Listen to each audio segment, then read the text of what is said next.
have to kill you if you're in the way. My hero. The Hero Work Recommendation Project. You'll be stationed here on Nabu Island in southern Japan. While you're there, you'll be completely on your own.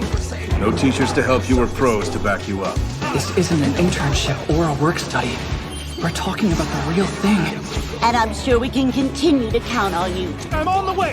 What kind of hero would you want to be?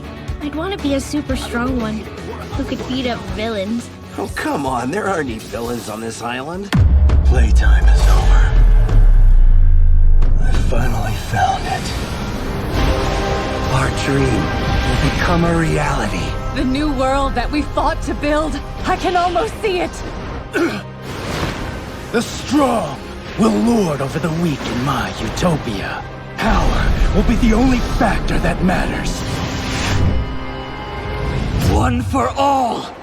100%! If I can't protect those two, then I can't call myself a hero! This is a race against time. We're the only heroes on this island. We're the only ones who can save the people here. We're gonna kick the crap out of these losers. We won't stop now. I'll blast this villain with everything I've got! Detroit!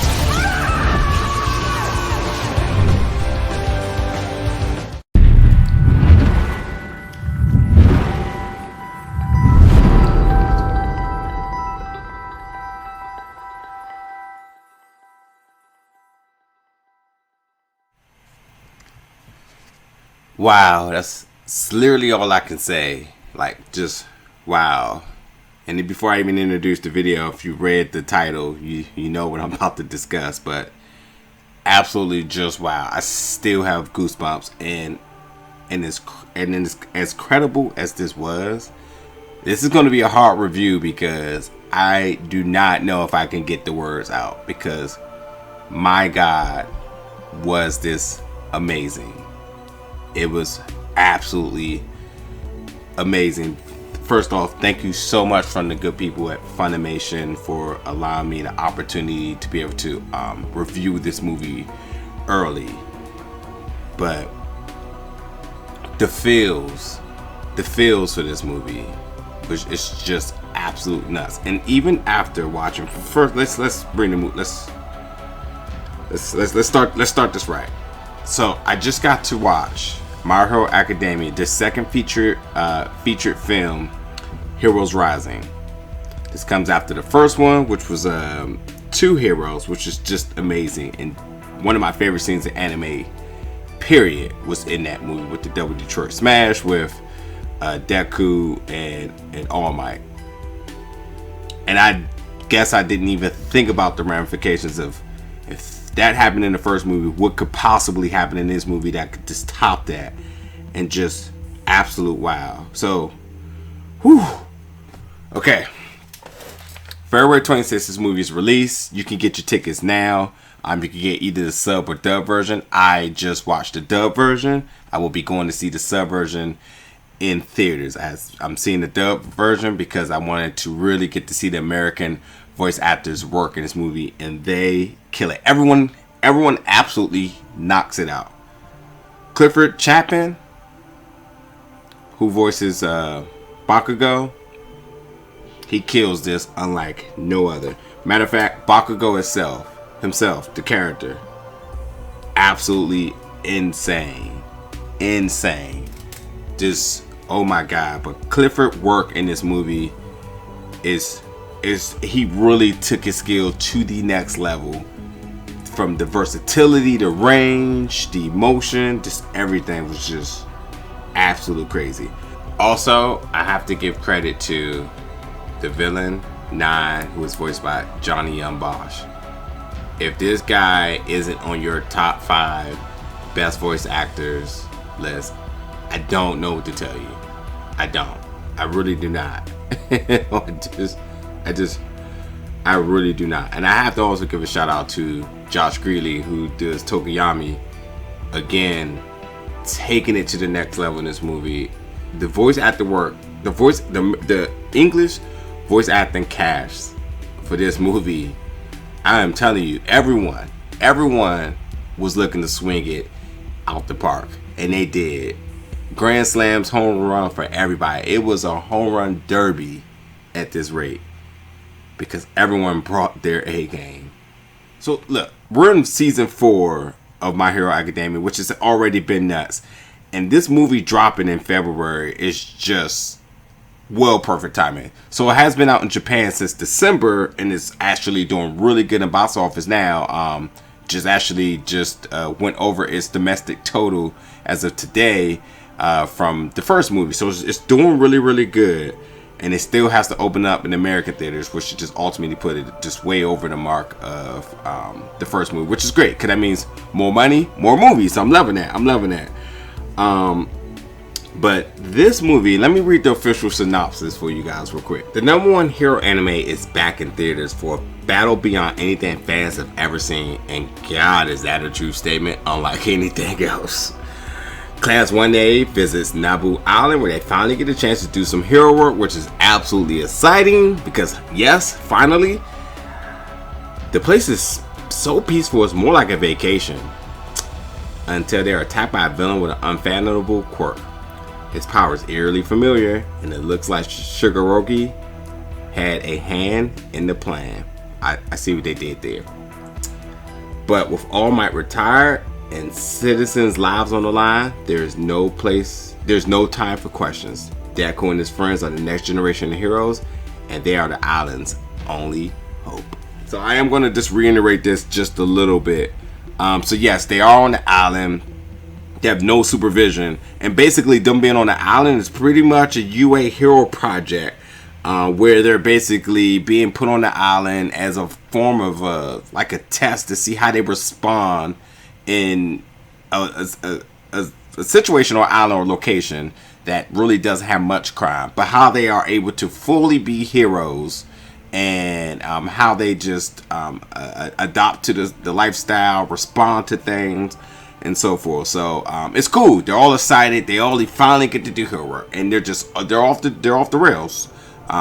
Again, they don't have it. They're off the chain, shall I say? They have no supervision, but they truly faced one of their toughest opponents yet. So like I said, similar to All for One, the villain 9, who basically idea is he feels society is just unbalanced, and he feels like if the true rightful leaders of the world was ahead of the world and society, that it would be a better place. His quirk 9 obviously lets him being able to maintain 9 different quirks at one time. So in order to this happen, he decided to dedicate himself to the villain's enhancement trials, the villain's quirk enhancement trials, which would better further his plan. But basically what he can do is he can take quirks. He can also read people's quirks, and then he pretty much steals them if he has space within or if he deems them worthy. So it's a pretty, truly he is their toughest opponent that they ever had. He has some other people on the side with him who is just as interesting and just as strong, that truly makes them a formidable team, that they just really give the heroes a test like no other. But within this movie, you get tons of cool and new things, new characters, new quirks usage. You get team ups. You actually get team ups you've been wanting, shall I say, ones you really been wanting. You also learn a lot in this movie too. You learn a lot about which is I love this. You love about like DNA and genetics and how that plays an effect into people's family trees with quirks and stuff like that. So it's really, really good. This movie also does a really good job of being a good standalone movie. And if you have no idea what I'm talking about when I say that, is that yes, it's not canon, but for the people who aren't My Hero Academia fans and the ones who are diehard, you both are going to enjoy this movie because this movie does a really amazing job in really setting the tone, giving the understanding of the scenario and the plot, the characters quickly enough so everyone can just quickly be invested. So for people who are My Hero Academia fans, bring your friends for sure, because they're going to love this movie. They will absolutely be leaving out this theater becoming a diehard fan, because this movie just does a really good job and make sure that everyone can enjoy this movie. But I know this is a pun amongst pun, but truly, this movie goes plus ultra. Everyone goes to the next limit. I'm talking about the quirk usage. People are taking their powers to the next level, and you're seeing things that you just are just mind blowing. The third phase, first of all, when it comes to Funimation, we know when they're on the big screen, the animation is always doubled down, always amazing. We've seen it in numerous other films that they've put out, and they make sure they make a statement, especially within the first 30 seconds of the movie. You're like, wow, this looks beautiful. But let me tell you, when they go to the third phase, the animation just gets nuts. Put a bookmark here, because when you see Todoroki and the scene with Todoroki and the animation changes with him, oh my god.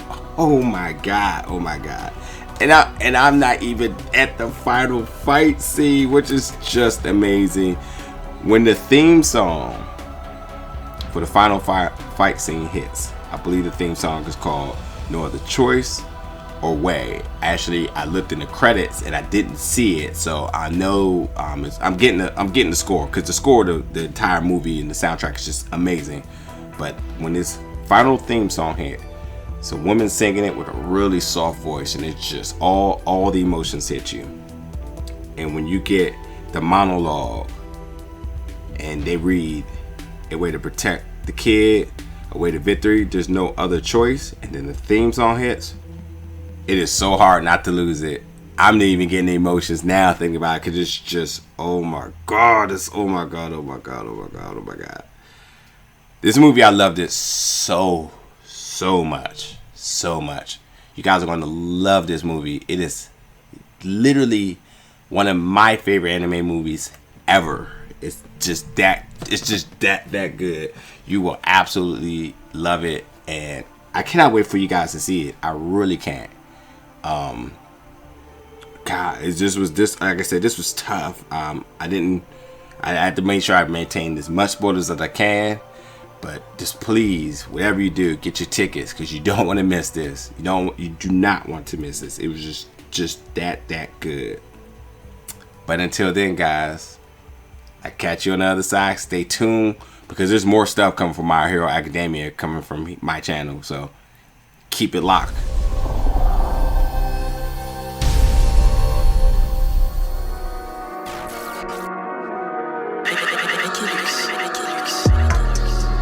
Big gold bell.